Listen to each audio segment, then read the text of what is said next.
Hello, and welcome to the Takes All Kinds podcast, episode 228. We're recording this on Saturday, August 9th. You'll be hearing this on Tuesday, August 12th. That's right. Tuesday. It's iTech Tuesday, isn't it? It's iTech Tuesday. Tuesdays are for the tech. That's right. Don't forget it. it. Don't There's a forget the T in there, so that's why we chose Tuesdays. And Gavin has low T, so that's another way to remember. Got to get that looked at. Well, maybe one day you will.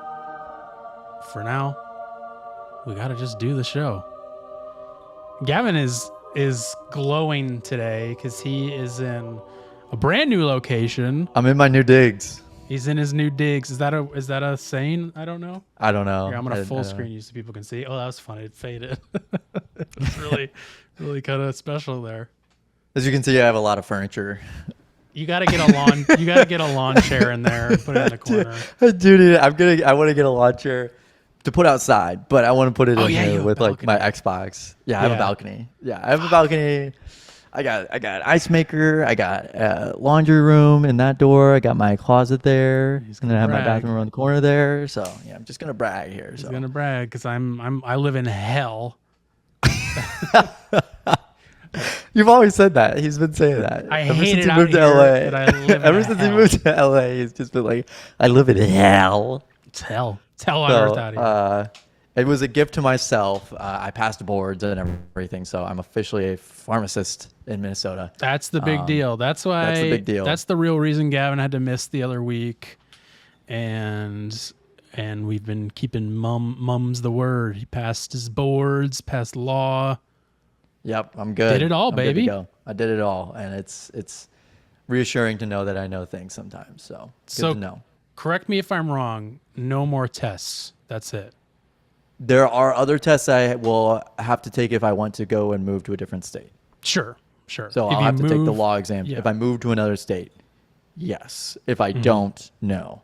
However, I can take board certification exams for further certifications. I can get like a board certified pharmacotherapy specialist or board certified clinical pharmacy, But as far as you're needed, you're set. Baseline, I'm good. Good.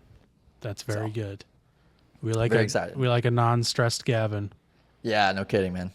That's what we need. I still find a way to stress out about stuff. Oh, of course. It's a little bit better. It's a little bit better. I haven't taken a test in 5 years, and I'm still stressed about things. So that's true. I don't know it what that was tells truly you, just tests for a really long time.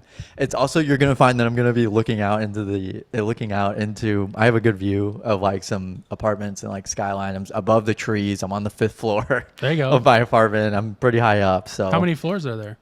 5. Oh, you're on top floor, penthouse. I'm on the top floor. That's nice. Dude, it's so nice to not have anybody above you.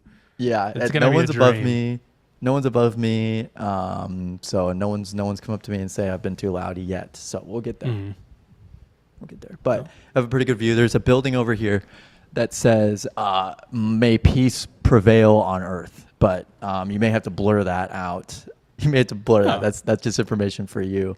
Does that matter to leave in the show? I mean, it's just what it says on there. It's not like the name of the building. It's just like a thing that's on it.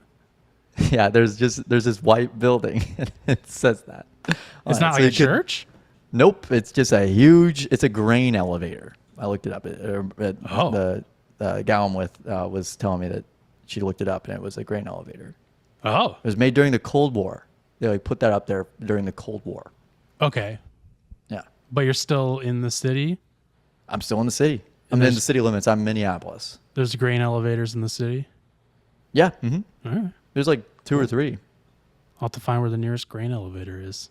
Yeah. So there's that. So if anybody wants to come find me, there's that. Find the big white one. And then just go to every apartment that's around there and there's not that many either. Is that sarcasm? That's sarcasm. Yeah, as you said, you were just looking at. Yeah, there's a ton. There's a lot. So I'm really excited to be here. Really excited. Listen, Gavin, you're not that important. Nobody's gonna try and come find you. Okay. No, you're right. You got nothing to worry about, dude. On the other hand, dude, I can't say shit. He can't say anything. By the way, he lives at. Here we go, looking for our noises. Laundry's done. These are all questions I could ask you off the air. Do you have a parking? Street parking right now, it would be $125 a month if I wanted a lot parking, or $185 a month if I wanted garage parking. And I was like, that is a steep price to pay. I'm going to do street parking as long as I can. Let's start at 0 and we'll go from there. Yeah. How is the availability of parking? We'll see around. We'll see when school starts. We'll see what happens whenever, because it's kind of near the U.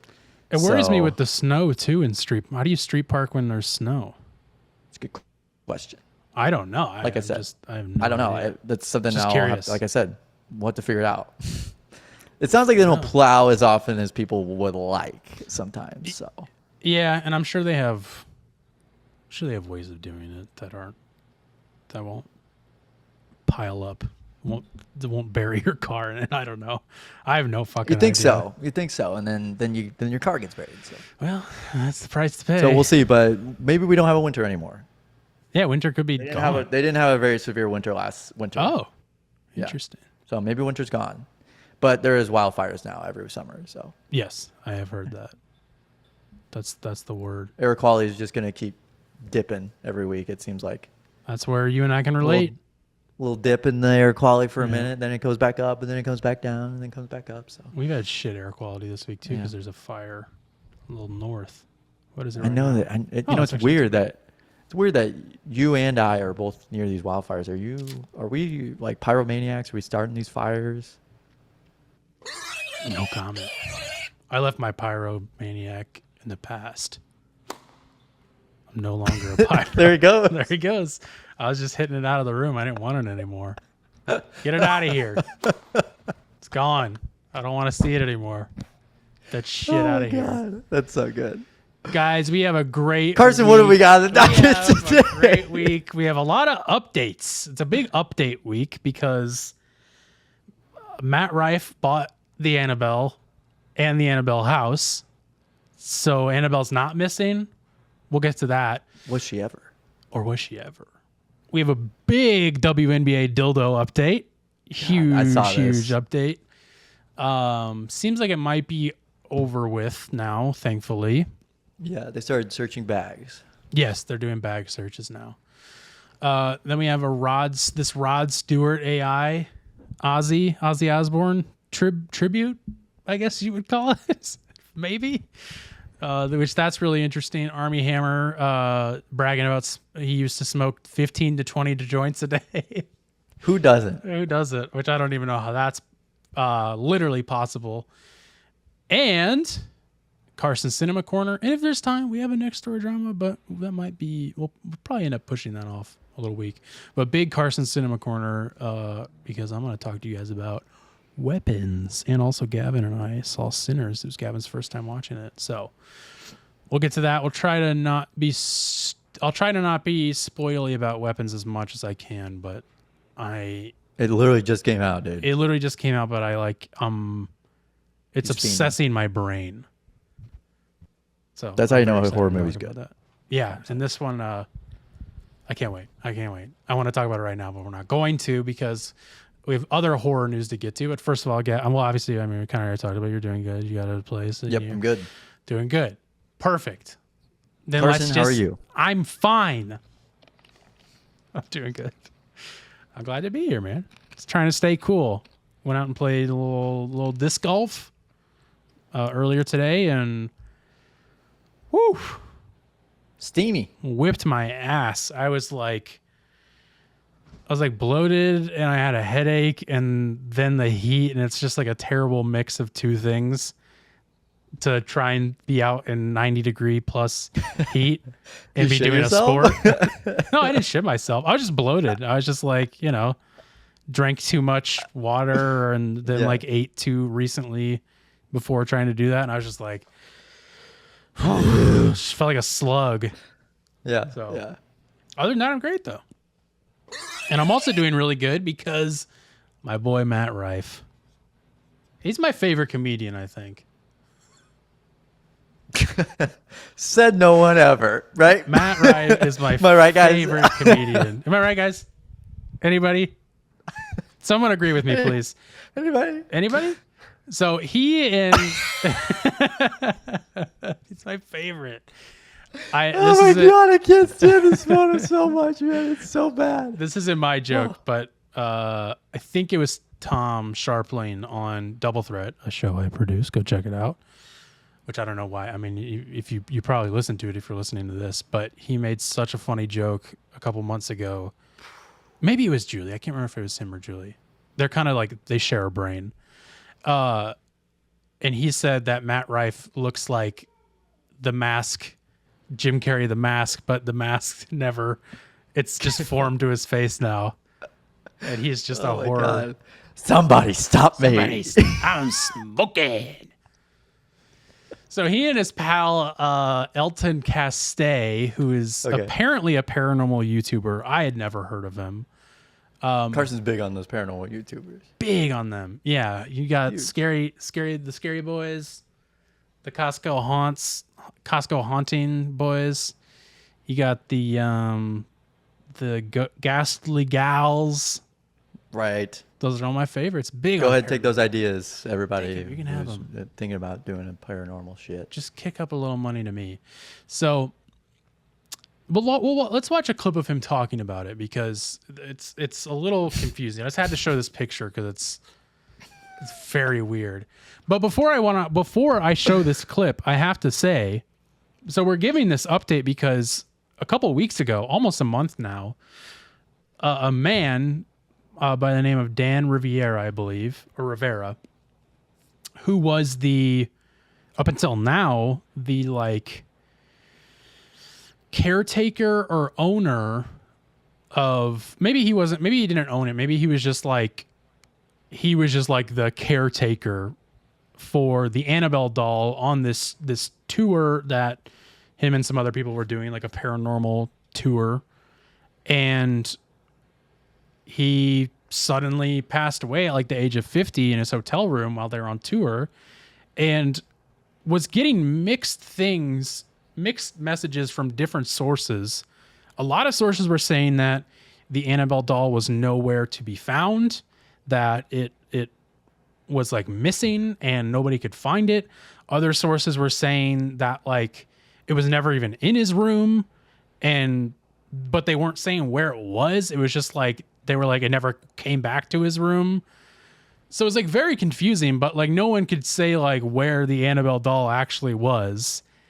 And it was very mysterious. And, people were linking the two things together, and, I'm sure it was just natural causes. I mean, let's be real here for a minute. I mean, who knows? But like, I don't, I've never seen it. I'm open to it. I even said when we had our ghost friend on, Dr. Michael Henry, I think. I even told him, I'm like, I'm open for it, but like I ain't afraid no ghosts. Right. So, but yeah, then all of a sudden, a couple weeks later, here's Matt Rife posting Annabelle. Up. He posted up with our boy Elton John. Rise Above Fear, God's Country. If I saw these two guys out in public, I'm going the other way. Well, yeah, one of them owns the Annabelle doll. Exactly. I don't want to be near them. Well, they both do. They bought it together. Oh, okay. Well, so they're running a 3-man? 2-man? I guess that'd be a 2-man. Is the Annabelle doll the third? I don't know.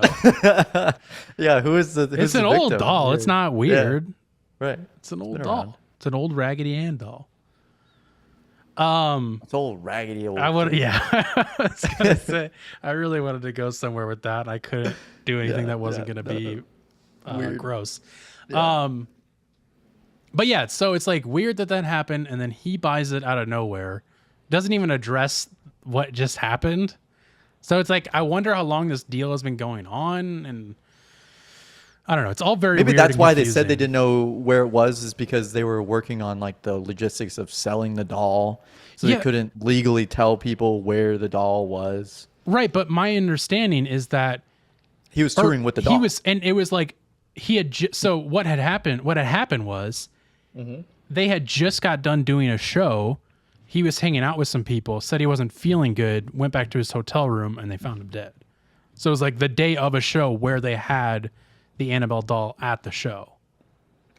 That's interesting. That's still so strange to me. Yeah, it's very weird. But apparently when he went back to his room, somebody else had the doll and it didn't go with him. Is kind of like what seems to be what happened. But yeah, I don't know. And then it's just like weird that this happened right after this guy died. I don't know. It's so strange. And then I also didn't realize this. Apparently, like back in May or June, there was a rumor going around that the Annabelle doll was missing before the Dan Rivera thing happened. Yeah, I do remember seeing maybe a brief headline about that, but yeah, I didn't know anything about it. I looked up Annabelle doll missing because I was like, is it missing or not? And then I was getting stuff from like June, and I was like, oh, okay, this is like another recent rumor. Yeah, that happened. So let's watch this clip, and pretty much this all comes down to this is more than likely. I allegedly this is 100% a marketing scheme because the new Conjuring Last Rites comes out in a couple weeks. Is Matt Rife in it? I hope not. I really hope not. I doubt it. I'm assuming he probably just his manager got like an email saying, hey, we want to buy the doll. Yeah. And like, I wonder, I'm sure, I don't know how public like paperwork gets of like selling property, but I'm sure there's probably a way that like someone can find if he really did buy it or if whoever it is, I think it's Paramount or not. Yeah. Yeah. If Paramount or whoever bought it or something.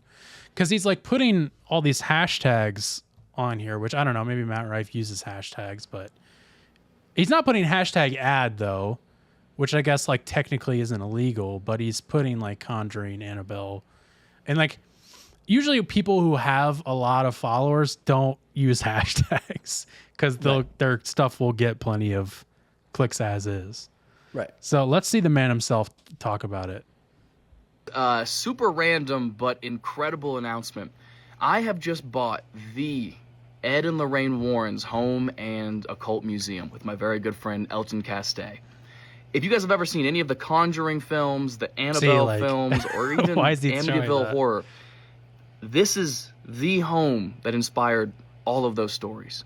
This might be the most important and prominent piece of paranormal history in the world. Ed and Lorraine Warren are who took demonology and ghost hunting and paranormal investigation and made it mainstream. Now, I know a lot of you guys don't know what any of this means whatsoever, but if you follow ghost stuff, Ed and Lorraine Warren were the first people to make money off of a maybe made up thing. Right. I don't know. This is about as big as it gets. So what does this all mean? It means that Elton Castay and myself are the owners of the physical Ed and Lorraine Warren's Home and Occult Museum. We are the legal guardians and caretakers of all 750 haunted artifacts and items in the Warren Museum, including the Annabelle doll. I must go on record and say we do not legally own the items, but we are the legal guardians and caretakers of the items for at least the next 5 years. And what this means for you guys is you are going to soon be able to book a night or a weekend and stay at the Warren's house and investigate the house and the history of the house, as well as the museum and all the artifacts inside of it. This is the most random hobby ever, but it's so fucking cool, man. I should probably collect stamps or something. This is the most random fucking hobby, but it's so fucking cool, man. But I'm loving it, man. But I'm fucking loving it, dude. Might be a little safer, but yeah, we own the house, and we are very excited for you guys to see it. Stay tuned. We own the house, but we don't technically own the stuff in it. Right. What does that mean? They're just like the property manager. That's such a weird. At this point, I think that is actually what that technically is then. So I think what it is that now it's like a Airbnb, right? You can book. Right. It is. Yes. And now you can also, or like, because of the implications that you could like unleash the, you know, the horrors of the doll onto anybody that enters the house. They legally had, and I guess like Ed and Lorraine, who are dead. who are dead, I guess they probably have it. They had it in their will that like those are legally not property. They're more like people, or it may have been something like that. So it's like they are property managing like that, but it's like the same thing. Like if you rent a couch or something, then it's like, okay, like I see. It's like you're responsible. Like you're leasing it. You're leasing it. So it's like, I feel like they're leasing the dolls and everything for 5 years, but they own the house. Sure. Yeah. They own the stuff around it, not what's in it. Right. That makes sense. Yeah. To sell, like to make a business out of it. Yeah. Which sucks, but that's to what make it is. money off of it. Which, like, whatever. I don't know. On the one hand, there is something kind of good about it, because to my understanding, once Lorraine died, they like shut the museum down and they're like, no more visitors. So like now this does open that up for people to go visit it. But it's just like a bummer that it's Matt Rife and that it's like he has ulterior motives yeah, absolutely. to it. Absolutely. And it's probably a big ad that Paramount or whoever is paying for him to do it. But, you know, whatever, I guess. Comes at a cost. You'll have to go sometime, I guess. I guess I'd be down. I was thinking about that. Is that in LA? No. That's in like Connecticut. Oh, really? I think so. Let me find out. It's all gonna be Matt Rife news, but yep, Connecticut, and I was right.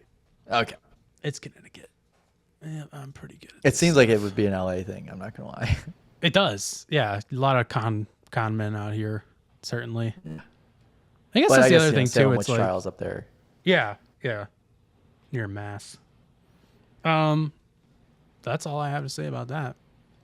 Thank you, Matt Rife. I'll be curious to know what else comes from that. It's funny because Matt Rife. I don't think that's anything anybody ever has said that before. Nobody's ever thanked Matt Rife. No one's ever thanked Matt Rife for anything. But I'll thank him.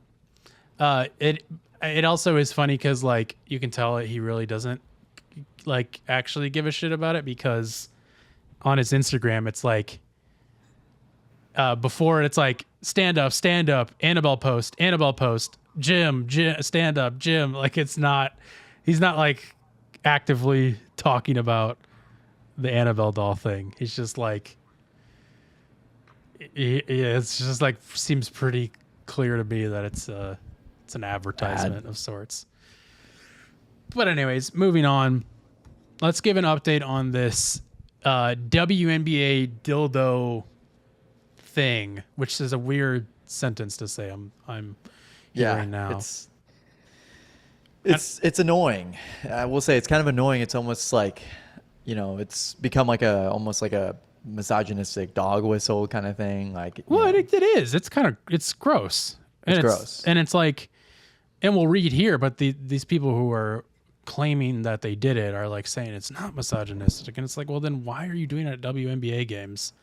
Like, that seems pretty clear to me that you're doing it for the misogynistic angle, because then why wouldn't you not just go to an NBA game or any other tennis sport match or like a baseball game, like anything. So I try to avoid reading too much verbatim from news articles, but I probably will do a lot of it with this one because it gets interesting and I don't want to misquote it, because I hate whenever I'm like listening to a podcast of like people talking about something, they're like, I think somebody said this, and it's like, just fucking read it. I hate when that happens. So I don't know. Nobody's ever gotten mad at us for reading stuff verbatim, but I think it's better if we do. So these cryptocurrency backers are claiming responsibility for sex toys being thrown at WNBA games, which is already like, whenever I heard that, I was like, of course it is. It's always, why not? Yeah, exactly. Of course not. These crypto. These crypto dudes. So there's apparently a meme coin that is literally called the green dildo coin, or green dildo token. Apologies. Which is like, to me, I get the vibe that like people were doing this and it caught on online, and then somebody's like, oh, we should make a meme coin out of this and like and say that we're taking responsibility for it. And I don't know if that's true. I'm getting the vibe that it wasn't planned. Yeah. It wasn't like they made the coin. They're like, we're gonna do this fucking We're gonna crazy those thing WNBA game because it's funny and misogynistic. because we have to.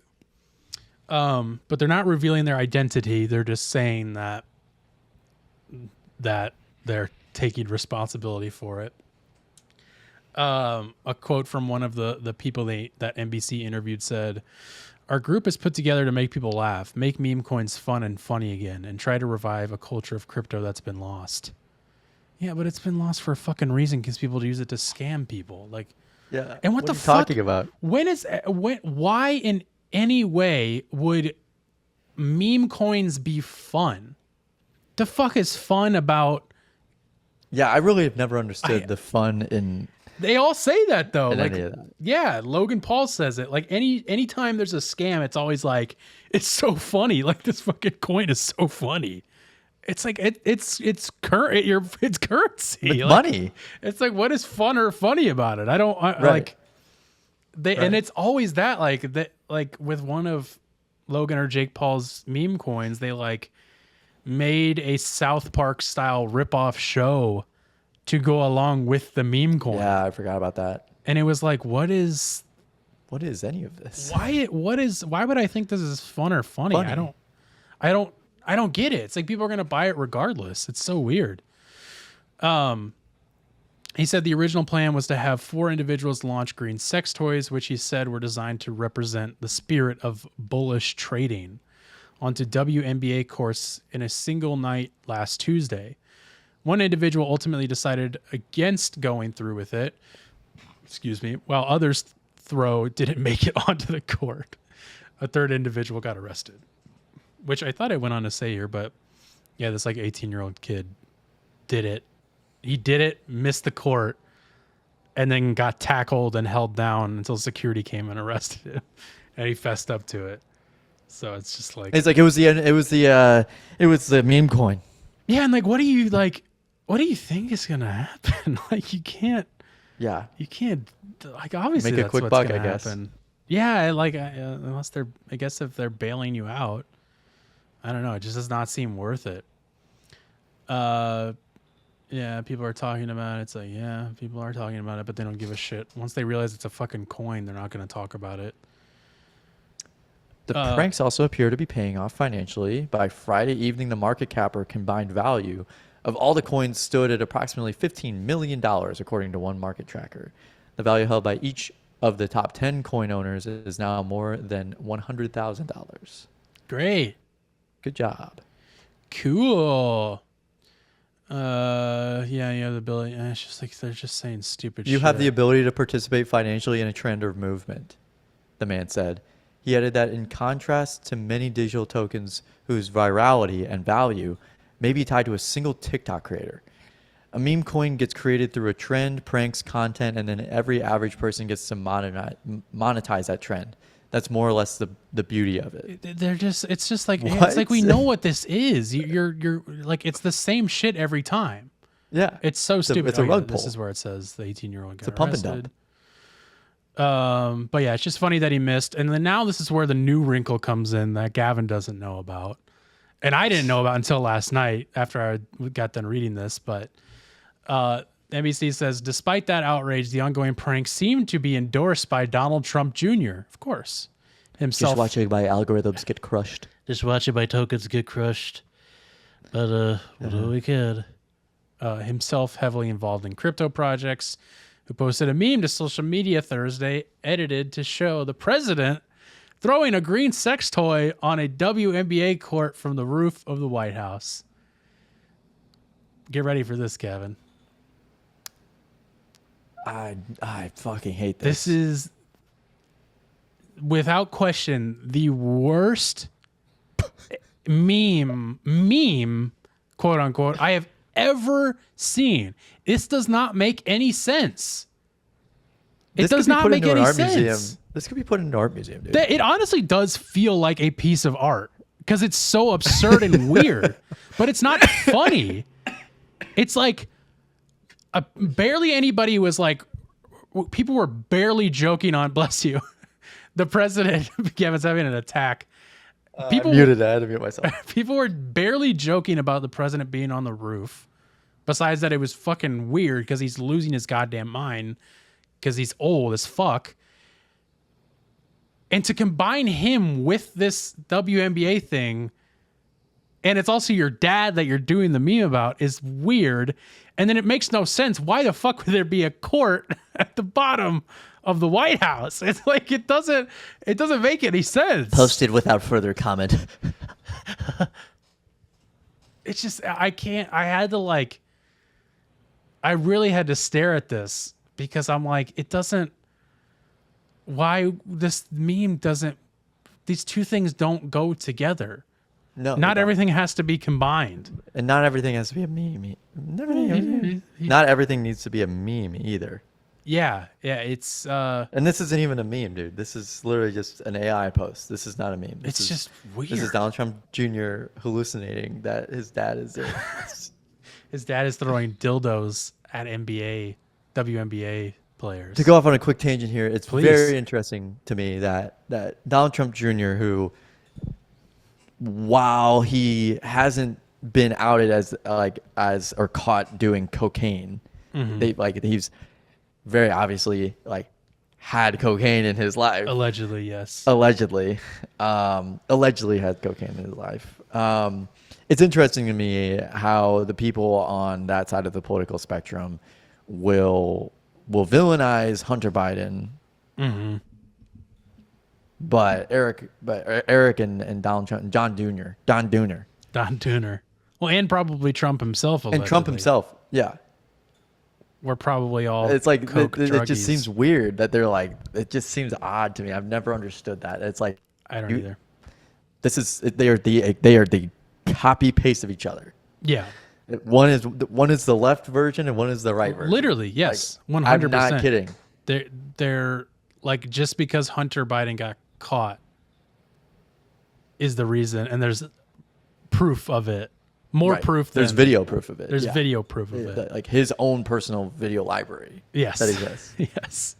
So just to go off on a quick either. tangent there, that was something that just stood out to me. That every time everybody on the right is just like quick to defend Donald Trump Jr. But and you think a sober man would post this? That's what I'm saying. Like it's bizarre. It's really weird, man. Like that's your dad, dude, and he's also like your dad's going on 80. Yeah, your 80-year-old dad. Your dad's proud of you for this. There's a reason you're not gonna be. You're not anything. You're nobody. Right. You're literally just his shadow. Yeah. You're a wannabe. Congrats. It's so weird. This it's just very bizarre.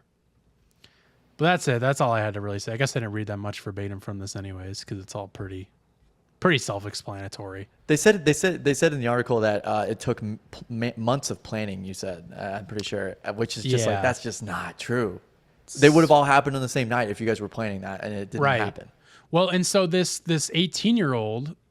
So I'll read this last part. At least 6 incidents involving vulgar pranks have been reported over the past week, including during a Phoenix Mercury game where an 18-year-old threw a green sex toy that landed short of the floor, which is so funny. Instead, it hit. Oh, this is the fucked up part. This is what I meant to read. Apologies. Instead, it hit a man watching the game with his 9-year-old niece. Oh, God. The man, along with the WNBA, operators of Mercury's Phoenix Arena, are seeking to prosecute the perpetrator, which absolutely you should. That's fucking... Yeah. Is that sex offending? Is that I would certainly hope so. I haven't seen that.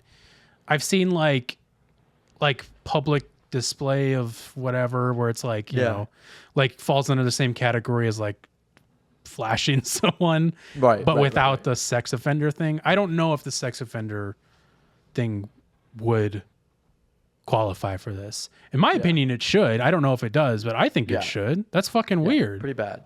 That's really, really fucking weird. Really odd. That sucks, dude. Yeah, it sucks. It sucks. That's why I went from being like, oh, this is like funny because it's weird to like, no, this is weird and it's fucked and I hate it. Yeah. Thing. Gee.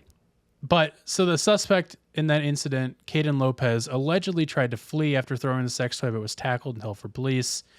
Lopez said he was very sorry for the stunt and called his actions stupid prank that was trending on social media. So he sounds like he just did it because of the trend. He had nothing to do with the meme coin. Correct.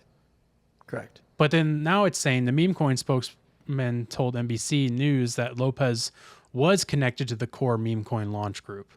Lopez cannot be reached for comment. So it's just like people, it's like he said, she said.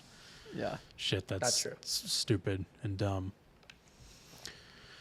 Anyways, yeah, and then he said, yes, I don't know, he said somewhere that it wasn't sexist or misogynistic or whatever, but it's whatever. I mean, it's just stupid. It's so stupid. Speaking of more stupid shit, Rod Stewart is on tour, was on tour, played a show where he had debuted a new backdrop, a new video backdrop. Boy. And we'll go ahead and watch this. Oh, if I can scroll over there. So he's playing Prince, some sort of song.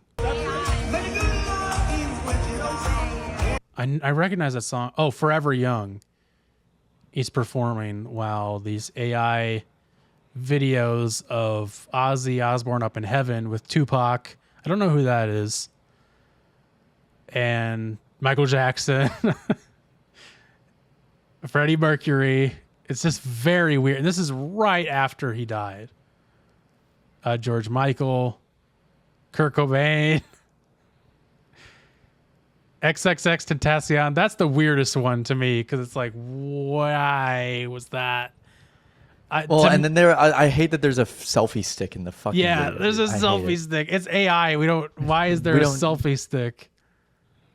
My thinking is that somebody made this as a meme because why would XXX Tentacion be in there?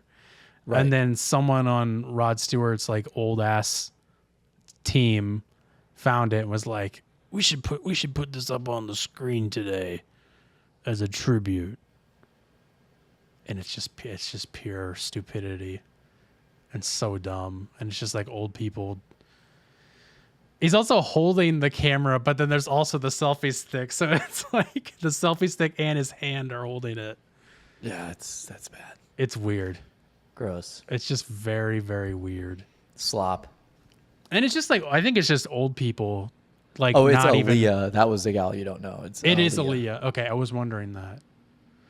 Yeah, it's just so strange. It's just like, I don't know. People are like old people, like, I think it's like old people falling for this, but it's like, what exactly are they even falling for? Because it's like, obviously these images aren't real. So like, and it's not like, it doesn't make you, that's the thing. There was a topic that someone brought up that it was something along the lines of like AI makes you see things that you never would have seen otherwise. And that's like fucked up. No human should be able to do that. Like no one should be able to do that because it's like whatever's in your head doesn't necessarily have to be seen by everybody all the time. Right. So it's like, if you wish that reality would be a thing, then that's fine. But like seeing it made physically into a picture is weird.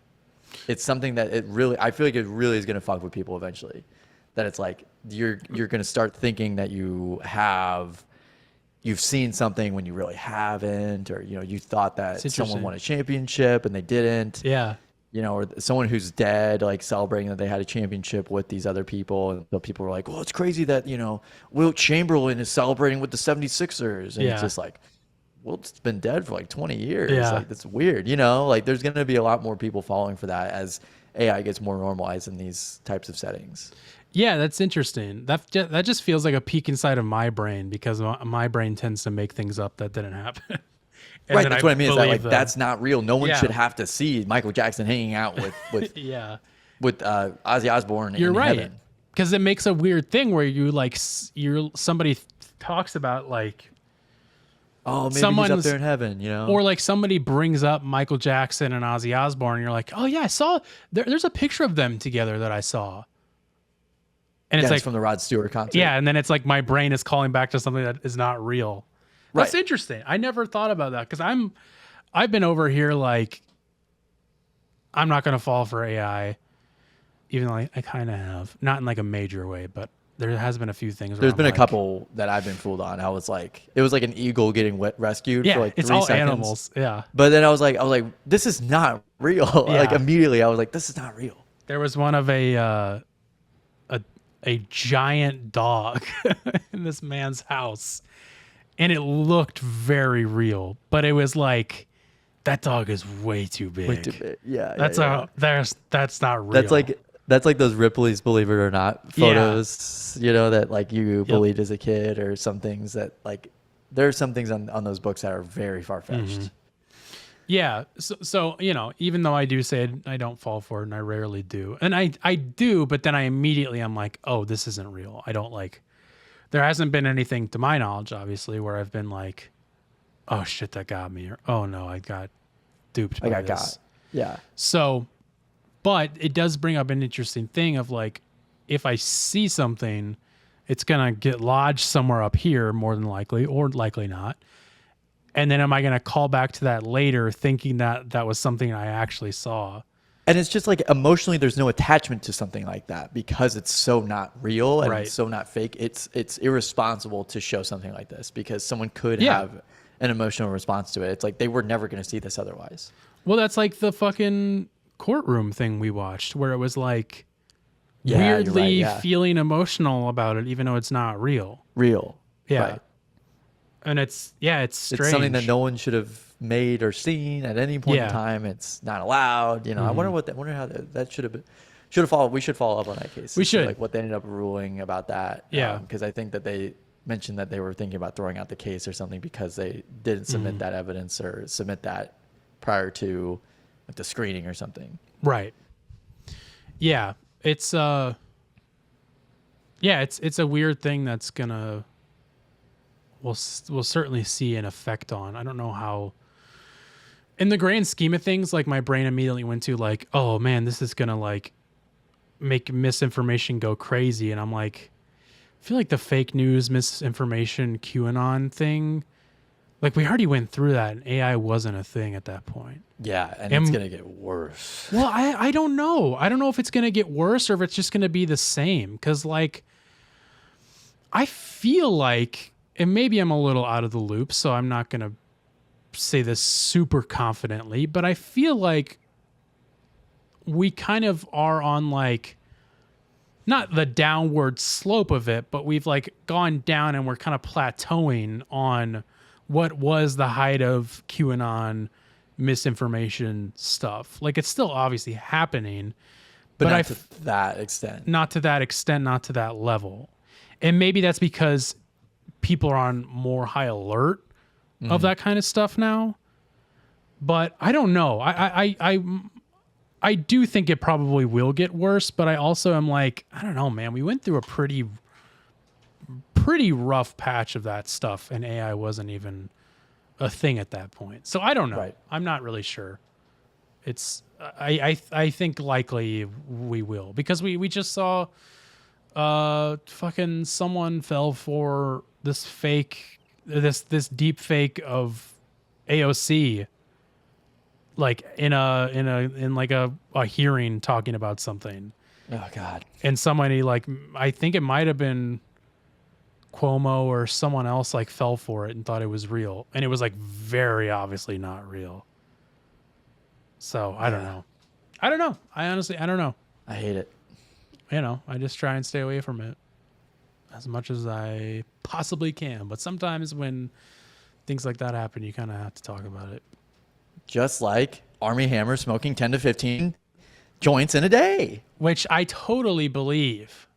And apologies for this shitty quality clip we're about to watch. It's from the Daily Mail UK. This is the only like good the most clip out reputable of it news I could. source. Yeah, exactly. The only reputable news source around. So to my understanding, this was on, or not on Armie Hammer's podcast, but on someone else's. I don't even really know where it comes from. Kind of doesn't really matter at the end of the day. So let's give this a watch of Armie Hammer and some other guy talking. The only vice that you had was that you smoked more marijuana than anyone on earth. That's probably true. And That's probably true. That's probably true. That's probably true. And you loved other people smoking with you. That's true. So I loved poisoning people. yeah, well, don't say that because Oh, and by the way, Armie Hammer, cannibal, cannibal aficionado, also has like some rape allegations. Yeah, Sorry, that's what it was. trigger warning. Yeah. But like, there's like leaked messages of him saying, I am literally a cannibal." Those messages were like, I think they really kind of opened up. Like, I feel like after Armie Hammer stuff came out, then I don't know, in my head I conflate the two, but like the Adam Levine DMs and stuff like that. Yeah, you gotta combine followed them. not too far away from that. But, Yeah. and I feel like a lot of celebrities' DMs have gotten leaked, but his were like, what the fuck is going on? It was eat your literally like, heart. what is happening? He said, "I'm literally a cannibal" in one of them. That's my favorite thing ever. God, you got to be so horny to say some shit like that. I really like, if there's one thing I love reading is like people's horny text. It's like, you just say the craziest shit. And you say some really corny shit too, obviously. Oh, yeah. But like the thing about Armie Hammer for me is that I've never understood anything about him ever. So the fact that he's literally been an enigma in my entire existence. Every time that someone brings up Armie Hammer, other than he was in that movie called Call Me by Your Name, and which I've Social never Network. seen, and Social Network, Mm-hmm. his name is Armie Hammer. Mm-hmm. The only thing that I ever knew was that there was an Arm and Hammer baking soda. Yeah. And so it was like, there's a guy named after Arm and Hammer, Yeah. or the Arm and Hammer is named after him. It's just a coincidence. It was just a weird thing that I was like, all right, this is like, this guy's got to be a joke somewhere. Like this is not a real celebrity in my head.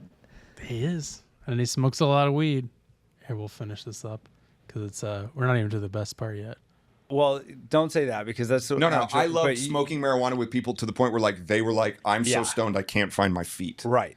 And so Which that's really cool. I love getting high with people and hoping they can't remember anything. I love smoking with people to the point where they get so high where they couldn't even fucking remember shit.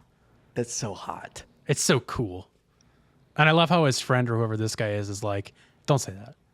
Yeah, and can't say then that. his friend is also being pushed out of the conversation by Armie Hammer. Like, Yeah. Armie Hammer has been like leading this conversation. Yeah. Even though this guy asked the question. Ask the question.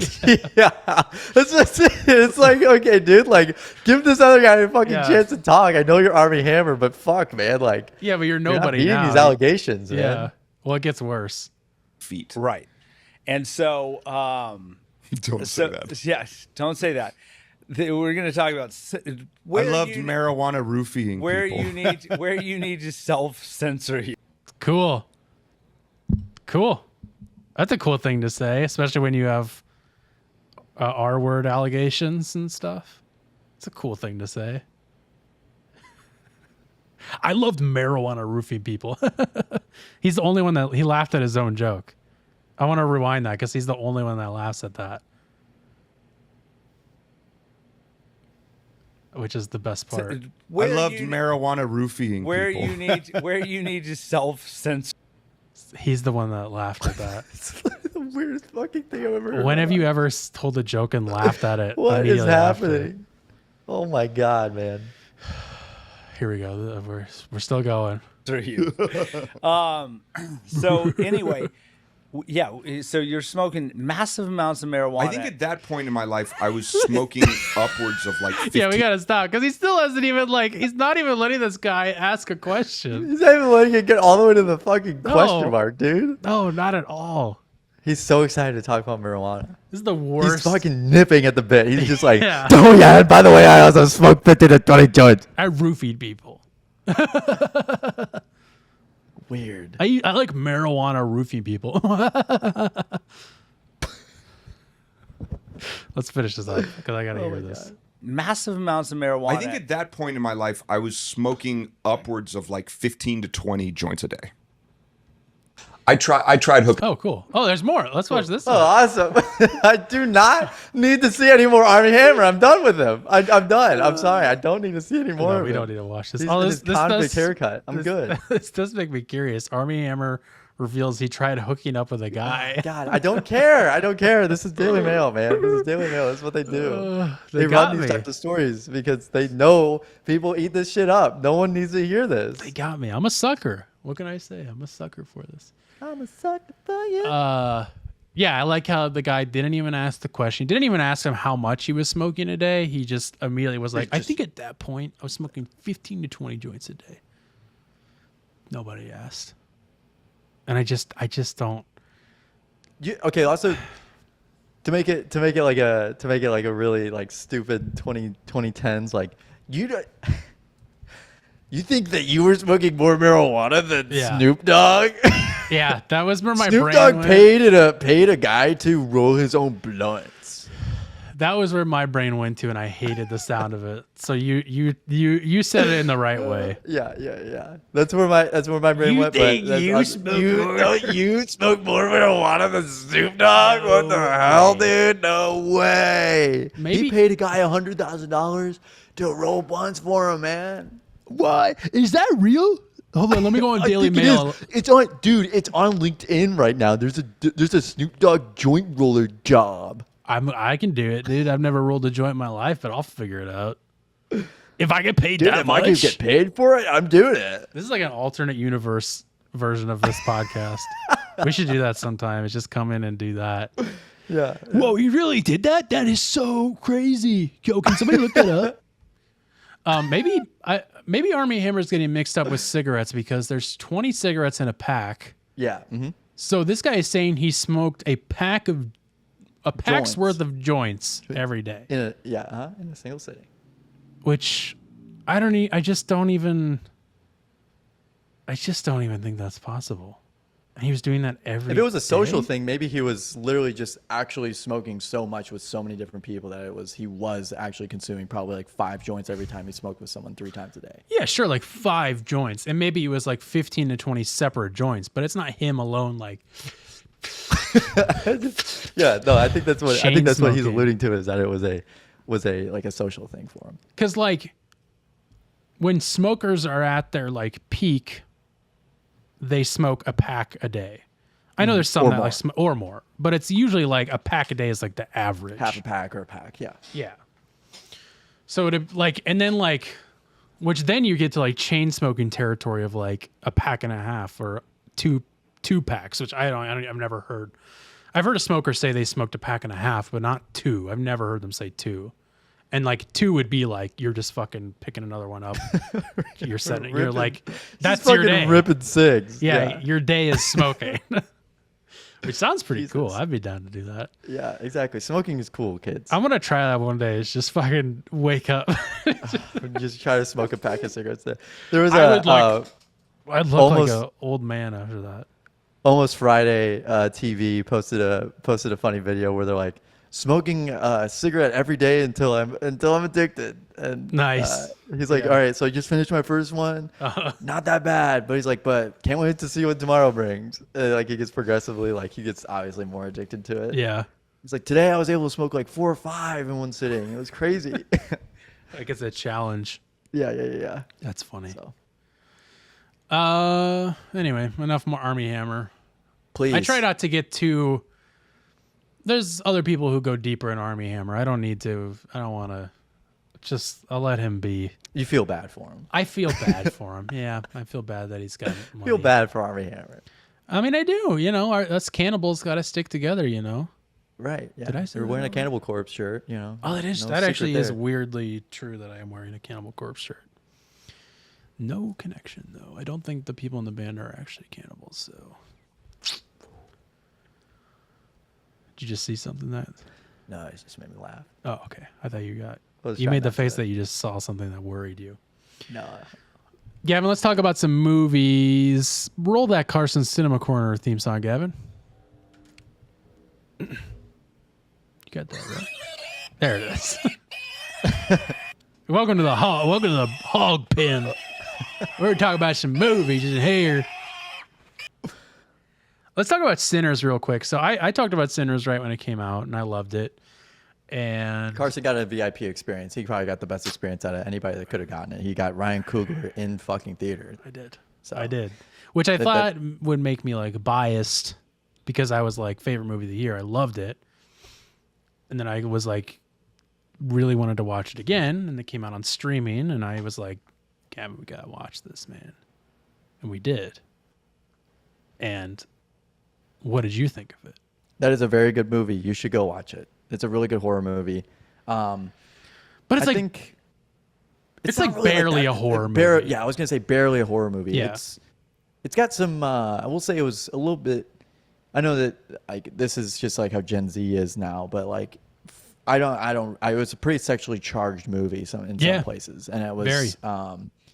Which I think, in all honesty, at this point, because so many Gen Zers and so many younger people are like not for like having sex in movies anymore, I think it's good that they still do it. And they did it appropriately. Like, yeah, exactly. You know, it's like tastefully. they didn't. Yeah, exactly. It was very tasteful. They were very obviously people who were in love and wanted to, they kind of alluded to the fact that these people had a lot of sex. So it's like you kind of have to show that, if you're talking about these people, the twins that have a lot of sex, and they're teaching their nephew or their cousin about it, then because cousin about sex, and sure, you got to show it. Well, it's character development. Yeah, and it's also like a mob movie, so kind of anything goes at that point. Yeah. So, which is also fucking why I think it's so great, because it's like it's a mob movie and a horror movie. Yeah. What? And I think Michael B. Jordan plays. I do kind of wish that I do kind of wish that there was another person playing his twin instead of it being him. I liked it, but I get you. It was just kind of like it just wore off of me pretty quickly. I was like, one of them was wearing blue and one of them was wearing red, and I was like, glad they're subtle with it. Yeah.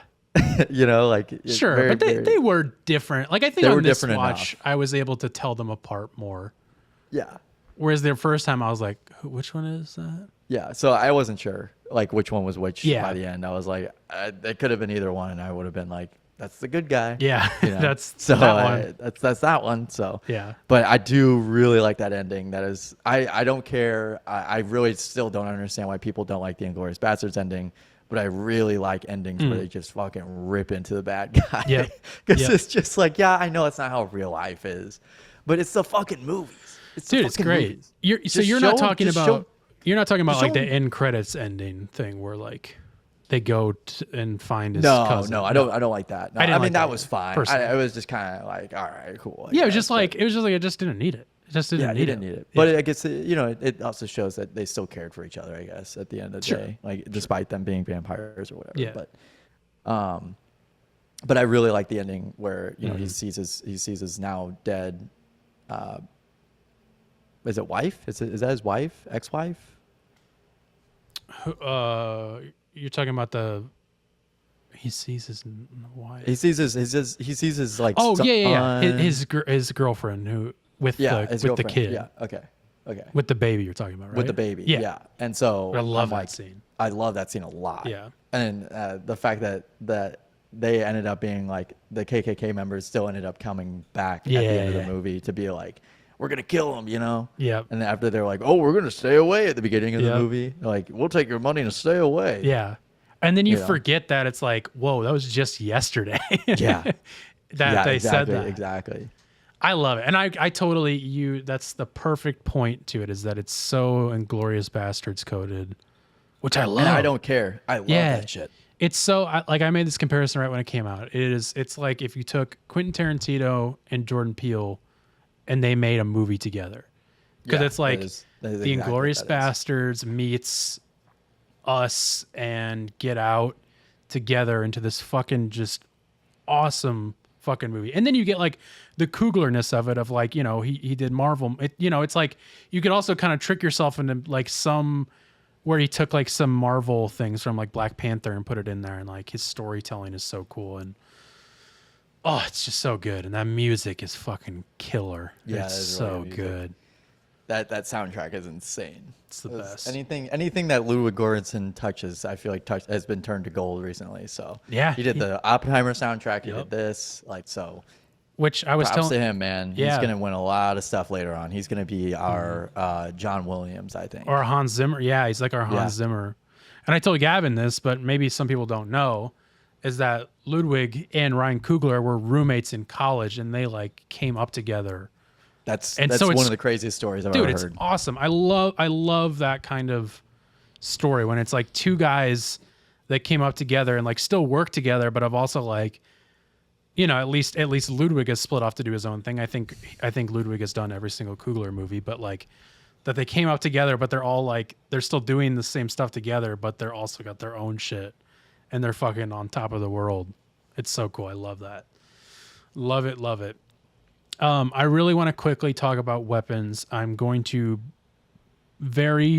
tread lightly. I don't want to spoil anything too much. I told Gavin there's one thing I have to say about it that happened in it, but I promise it will not take away from your viewing of the movie at all. It's just a weird thing that happened that never gets brought up again. So it doesn't spoil anything that happens in the movie. It's just like a weird thing that I have to talk about because it relates to a movie we talk about quite often. I love this movie so fucking much. And I am so excited to say that we finally, in my opinion, have a horror movie that is on par with being as scary as Hereditary. And I truly mean that. This movie has fucked up my sleep for the past 2 nights, and which is fine. That's what I wanted. I wanted that to happen. Yeah, I brought it on. does. Truly has made me like really like fucking paranoid every night before going to bed, because it's just like, you know, it's just the late night terrors of watching something scary. And that's exactly what Hereditary did to me. Both times I watched it, I was like, Jesus Christ. I still think Hereditary has the edge over it, but I think that's also just because it was like, when I watched it, it was like one of the first horror movies I watched, and it scared the ever-loving shit out of me. But even the second time, it still did too. But this movie, so I went and saw it with my friend Austin. Shout out Austin. We went and saw it at 11:20 p.m. on Thursday. Oh my God. Holy shit. Worst idea. But I wanted to see it that night, and the other screenings were sold out. I wanted to see it in IMAX. I don't regret it at all. But I didn't get to bed till like fucking 4 a.m. that night, because I was just like, I couldn't stop thinking about the movie, and then it was like messing with my brain and everything. But I don't regret it at all. Again, skip ahead. This isn't spoiling anything, but it maybe has the most beautiful movie intro I've seen in a very long time. Maybe my favorite intro ever. It's like, it starts with some narration, which I don't know if it necessarily needed. It didn't really add much to it. I was just glad that it was like the only narration in the movie was this introduction. What I really like about this movie, it's 2 hours, but it gets you right into it. It's like, there's no setup. Like, it sets up later, but it's like, it just gets you right into it. So it's got this brief, just like Sinners. Yeah, exactly. Brief narration, but you're in it. After the narration, this beautiful sequence of, because if you've seen the trailer, this isn't spoilers because it's in the trailer, this beautiful sequence of kids running through dark suburban streets, running out of their houses, running down the streets, like, and they're all doing this like kind of not T-pose, but like A-frame pose with their arms, kind of like Naruto, but not like behind them, like to their sides, like full speed running through these dark suburban streets, and the cameras are like panning along with them in a car. And it's this beautiful sequence, and it's all set to George Harrison's Beware of Darkness song from All Things Must Pass, which I still need to listen to that full album, because I didn't know what song it was that was playing. I was just like, wow, this song is beautiful, and like, but also kind of dark, and like, this scene isn't scary, it's just fucking breathtaking because it's like shot so well. And I fucking loved it. It was so cool, because like, really it takes a bit for the movie to actually be scary, which is good. I love that. I love that. It's like, it takes a second. It's like more just kind of like the beauty of this. And I had only known I knew enough about the movie to know the plot line of it, but it took a long time for me to realize what is actually happening, which is awesome. Like, usually in a movie, they like are giving you little clues to be like, oh, I know why this is happening, or I'm expecting this to be the reason why, or this to be the killer, XYZ. And this one I didn't know for a while. And I thought that was really cool. And then as soon as it happened, you're like, oh shit. Because it's like kind of like Sinners, where it's like it takes a turn randomly that you aren't expecting. And it was just awesome. So scary. There's like, it's scary, but it's also funny. And I kind of complained to you that I feel like too many horror movies are like trying to be funny and are not sticking the landing at all, and should just keep trying to be scary instead of trying to be like, oh, but this is so outrageous, right? Like we're going to be like meta about it. It's like, no, just be scary or don't try and do both unless you can do it, because Zach Krieger is a comedian. He's the whitest kids you know guy. He can do it because he's actually funny and it works. And I wonder if like him doing that in Barbarian, which you've seen Barbarian? Oh, I love Barbarian. So I love good. Barbarian. Barbarian. And my only complaint about Barbarian is like, I want it to be scarier. I thought it was more funny than it was scary, which I loved. I didn't have any complaints about that. But I feel like that's where Weapons does do it. It's like, it's more scary, but it's also got some really fucking funny things in it. But terrifying. Some of the most scary jump scares I have ever seen in my life. Oh my God. Some of the stuff is like, it's nuts. It's got one of the scariest things I've ever seen that wasn't a jump scare. And it's like, this may be a little bit of a spoiler, but like, I'll be vague about it. Someone comes out of a dark house and there's a person in a car spying on this house, and they have fallen asleep. And this person, who's a scary person, comes out of the house with a pair of scissors. You think it's a knife. It looks like a knife.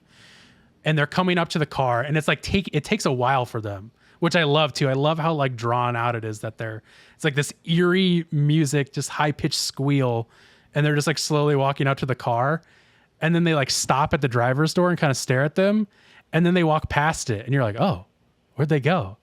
And then you hear the click of the trunk, but it's just stuck on like a shot of the person sleeping in the driver's seat. And then you see out the window. You don't see in the back. You just hear the click of the trunk. And then you hear the person get into the car. You don't ever see them. And then it cuts away. And it's like, whoa, what the fuck? Holy shit. That's crazy. I did see this movie. The last thing I'll say, this is not the spoiler. This is the thing I have to bring up, though. There's a couple dream sequences in this movie that were done great. And one of them is... this guy is like, wakes up in his house, but it's like obviously a dream because he can see himself sleeping. He leaves the house. He tries to go somewhere, but he like comes back to his house. And then he's like standing in front of his house, and he looks up above his house, and there's like some storm clouds that like, you hear a rumbling. And then all of a sudden, the biggest AR-15 you've ever seen appears out of the clouds like a fucking CSGO thing. Yeah. Just the biggest AR-15 over his house while there's like thunder around it. And it's just there. And then like a thing that I won't spoil, like a clock flashes onto the gun. And then it goes away. That never gets explained. Why is there a giant AR-15 in the sky? It's a dream. And immediately my brain, what movie do you think my brain went to when I saw that? Think about a weird... Lawnmower Man? Exactly. Because there's that his weird big face shows up over the house at night in the sky. Completely unexplained. Unexplained. Like, not even like... And it was like, wait, what was that? Yeah, it's like, why is his head so big? And it's like making this like buzzing sound. I like this fucking Lawnmower Man movie. I cannot... Not a day goes by that Lawnmower Man doesn't pop up in my head, and everything is like, oh, Lawnmower Man. That's got to be influenced from Lawnmower Man for sure. Yeah. But I just had to say that because it's like, it's a dream sequence. So like, obviously anything goes, but it's like, there's not an AR-15 in the movie anytime after that. Right. It's like, why is there a giant gun? I don't know. And like me and Austin and people in the crowd were fucking cracking up at that. Cause like, why is there a giant gun? What is that about? That's great. That's great. But yeah, go see this movie. I if I talk more about it, I'll start spoiling stuff, but I may or may not go see it again this week because like I don't because it scared the shit out of me, but I do because it is so good. And it kind of has, this isn't spoiling anything, but it kind of does have like an Inglourious Bastard style ending a bit. Okay. Yeah. It like you feel, I felt it makes you, it's got a satisfactory ending. Yeah. And Whitmer Thomas is in it, which is really cool, who is in Friendship, comedian, office hours friend of the show. Not this friend of the show, but he's great in it. It's got great people. It's so cool. Just go see it. Please go see it. Yeah, I fucking loved it. It's so good. And they also chose to release it on that day because of the other guy from Wise Kids You Know died on that day. Oh, I didn't know that. Yeah, someone put the pieces together. Yeah, because he was saying, I read I also saw an article. This is also just off another tangent, but Jordan Peele fired his entire management team whenever he didn't get this movie. And everybody on Twitter is like, there is a reason. Like there's a reason Jordan Peele fired his entire management team for not getting this movie. Oh, like he wanted it to be a monkey paw production. Because I think Krieger wrote it. Yeah, screenplay by Zach Krieger. So maybe he went to them and was like, hey, wow, interesting. Good, dude, good on him because because it's a New Line movie, which is Warner Brothers, which like I didn't even know New Line still made movies. That was like the New Line thing comes up at the beginning and I was like, New Line, what the fuck? Line. What year is it? Yeah, like what is 1995? Yeah, exactly. That's what I thought. I was like, what am I gonna watch? Scream? Yeah, because if the monkey paw thing came up, I'd have been like, that makes sense. Like, or even if like he produced it, if Peele. Yeah, he really wanted to be part of that. I think he had said that. Dude, I don't blame him. And a lot of people on Twitter have been pointing that out, that they're like, yeah, this movie is like, wow, I cannot believe that Jordan Peele did not get to sign this movie. Man, truly fucking what a movie. And also it means it's pretty good. Yeah, and shout out to Paul Scheer's wife, June, who's also in this movie, and she has a more a humorous part. Doesn't have like a scary part, and she's hilarious in it. She's so funny. I don't want to spoil anything about that, but she's great in it. Josh Brolin's great in it. I read something today, and I'm assuming this person was supposed to play Josh Brolin's part, and I'm glad he didn't. But apparently Pedro Pascal was supposed to be in this. I did see that. And like the only reason he didn't is because of scheduling changes. Like he was probably Fantastic Four. Yeah. And I was like, fuck. I was like, at first I was like, fuck, that would have been crazy. And then I was like, I'm actually kind of glad he wasn't. Because Josh Brolin. He's been in a lot of stuff. Yeah. Josh Brolin was also in Dune. Dune. He was in he played Thanos. He played Cable. Right. Like he played a lot of guys in a lot of superhero movies. So for sure. Like I'm not. I just feel like to me, Josh Brolin is nowhere at a Pedro level. Oh no. And that's why I was like, and I'm just assuming he was going to play Pedro's part because they're similar in age. I think, and Josh Brolin just made so much more sense in the role he played. Yeah. I also forget that Josh Brolin is No Country for Old Men. Oh yeah, he's so good in that movie. He is great in that. I know. That's one of your favorites. That is a really fucking good movie. Yeah. God, I need to read that book. Oh yeah, Cormac McCarthy book. I read The Road. Okay. But well, yeah, Gavin, if you and your friend should get out and see it. I was thinking we were talking about it, but dude, she's not really much of a horror movie person. And I'm like, well, I don't know. It's funny because that's what I mean. I was talking to her about it, and I was like, well, Carson notices that I jump like a fucking cartoon character in my fucking chair. That. So I was I was talking about. I was like, you should go see Long Legs. I was like, but Long Legs made me jump. That was the one where he realized I'd jump out of a chair like a cartoon character. So I was thinking about that too, because I was like, so maybe I'll watch it whenever it gets at home, because like at least Sure. you can pause it or walk away for a minute. Like holy shit, say some shit. But yeah, we'll get there. We'll get there. if you want the full experience, please go see it in theaters. But like, it's a really listen, good man, movie. It's a good movie. Yeah. It's a good movie. But I wanted to say real quick, I was thinking about you jumping out of your seat, because I was like, I was like, oh, I wanted to tell Austin about that because I think it's so funny. Because I was like, well, how do I flinch at a scary thing? And I'm like, well, my instinct is to go back, like my head twitches back like that. Your instinct is to go up. You go up. Yeah. I jump. You up. Yeah, oh shit. Yeah. Gavin is Me up. Me up. Gavin's a cartoon character. I think you were gonna pull up Worth It or Woke if I was. mistaken. Yeah. And it got a C. It was I didn't want to log in and read because we went on a huge fucking tangent last time. Way Yes, too we long. did. We spent on a very long time like just woking it up. But he gave it a C. It was a 65% on the story, plot, script, 78% on the visual cinematography, 80% on the performance, and 59% on the direction. Okay. Yeah, I don't even want to have to get into this right now, but Yeah. But it's based apparently, right? Isn't that is that what he's saying? Or what is he's saying it's like 75% like based. It's Okay. it's essentially he's just changed it back to a fucking normal movie review website. It's basically he will put the woke stuff behind a paywall anyway, so it's like he's just gonna put whatever's there. So Yeah. or a membership fee or membership. I'm not paying for it. Trust me. That guy's not But I getting a am, fucking though. dime. But Yeah. Carson is. But I'll pay for it. But anyway, But yes. I digress. Go see this movie. I cannot say that enough. I will probably go see it again.